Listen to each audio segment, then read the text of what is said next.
I accidentally pounded my girlfriend's mother. I swear I didn't know. 3 years ago I found out that my ex-girlfriend, of 3 years, was cheating on me not with one friend but two. I was at work at the time and received an email from someone I didn't know. Subject line: I thought you should know. The video was of my ex and a friend going at it and her moaning his name. I was pissed and decided to go to the apartment we shared. Open the door and hear moaning. Make my way to the bedroom and there she is with a different friend back to me. I pull out my phone and record for about 20 seconds and then I tap him on the shoulder and tell him to get out of my apartment. He screams in a high-pitched manner and scrambles to his clothes then leaves. She at this point is crying and going through the cheater's anthem.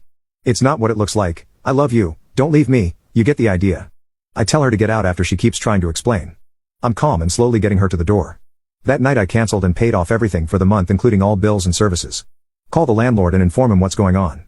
He understands and lets me break the lease at the end of the month, 30 days away. I pay and send him a video of the state of the apartment, just in case. Then I make a video combining both videos I have with her cheating with text calling her and them out as cheating crappy people. I understand that this is not okay and will never be. I have thought about this decision every day and regret it. Set a delayed message to be sent at 10 a.m. the next morning with the receivers being everyone I know including parents, employers, co-workers, and friends. Then pack the important things in my truck and answer her constant calls and tell my now ex to come over tomorrow at 10 to talk. Factory reset my phone, left it on the counter with my keys and a note explaining what I did and left around 4 a.m.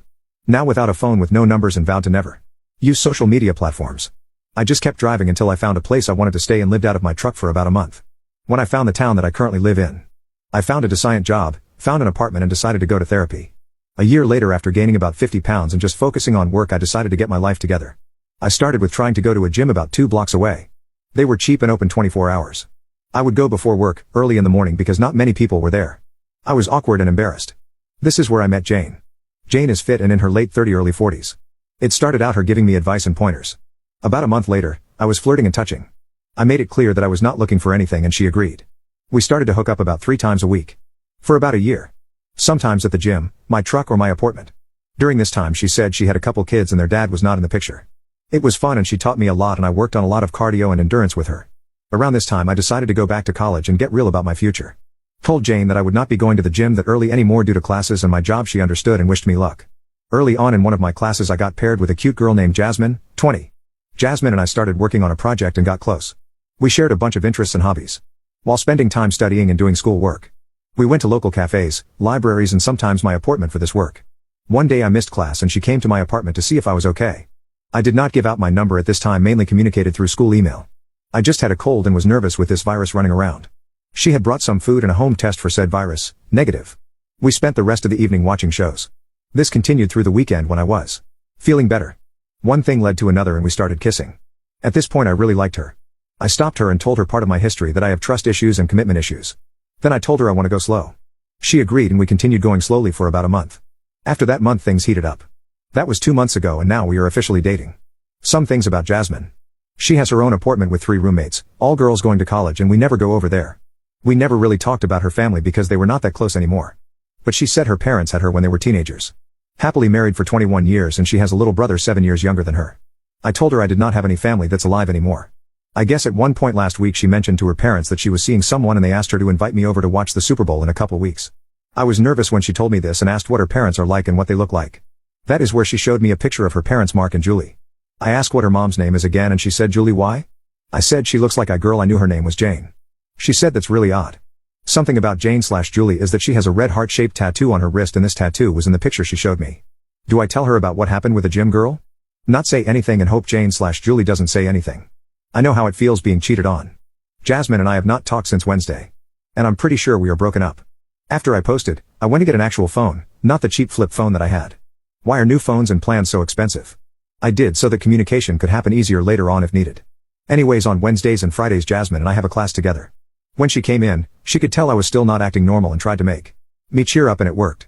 I asked if she wanted to grab a bite to eat at a place we like not far from my apartment. We met up at my apartment and decided to walk to the restaurant.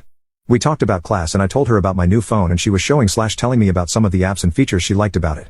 I'm still not using the big 3 social media platforms. I'm still getting used to it after having a burner phone, as she called it.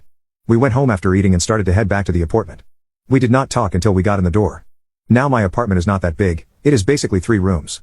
The bedroom, the bathroom, and a shared kitchen and living room. I walked in and sat on the couch on the far side of the room. She stood in front of me and asked what was going on with me and if this was about meeting her family. I responded that it was and we needed to have a serious talk, and then I asked if she could please sit down. She got a sad and worried look on her face and asked if I was breaking up with her. I responded that this is the last thing I want to do. That I care for her and I trust her. She knows that for me that is a big thing and is deeper than telling her that I love her. I asked her if she could answer a few questions honestly and please wait until after to ask questions back. She agreed. The first question was if I could see the picture of her parents again. She showed me. Then I asked if she had a picture of her mom's tattoo on her wrist. Which she did from the day she got it done. My heart dropped at this point. Heart-shaped tattoo with the same details in writing. She noticed my shift at this and started to ask about it but stopped herself. I then asked if her mom goes to the gym. She responded that she thinks she did before her brother goes to school. I think at this point she was really connecting the dots. My next question was the one that confirmed that it was her mom. I asked if she had an identifiable scar describing the shape and location. It could not be easily seen. She stood up and asked how the hell I knew that. I'm not afraid to admit I started to tear up and choke up. I apologized and told her everything. How I met a woman named Jane at the gym down the block and how she helped me out. How one thing led to another. Did not go into amazing detail but got the point across and when it ended and that I have not seen her since that day until that picture. She stood there and started to cry. I wanted to stand up and give her a hug but was afraid of what would happen. I tried to explain that it was nothing serious. We would just meet at the gym. No calls or text or emails. Then told her what little I know about Jane/Julie via what she told me. That she has 2 kids and her husband/father was not in the picture and small other details. Including that I had no idea about her being currently married or the ages/genders of her kids. This is when my girlfriend, I don't know what else to call her, asked about when it started and ended. I think this was to get a more accurate timeline of events. Then she said that she needed time to think it over and ask questions. I asked if I could give her a hug and walk her to her car. She agreed and that was the second to last time I saw her. When Friday's class came around she walked in not looking like her normal self. I stood up, made eye contact and she shook her head and walked to the other side of the room. Not going to lie, that look broke me. I went through the motions of class and as soon as time was up she left the room in a hurry. I talked to my professor and asked if I could finish the semester at home instead of in class. I didn't want to cause her any more problems. I made the excuse of my job sending me somewhere for an unknown amount of time and we ended up with an agreement. I am currently sitting in my apartment and trying everything in my power to not call or text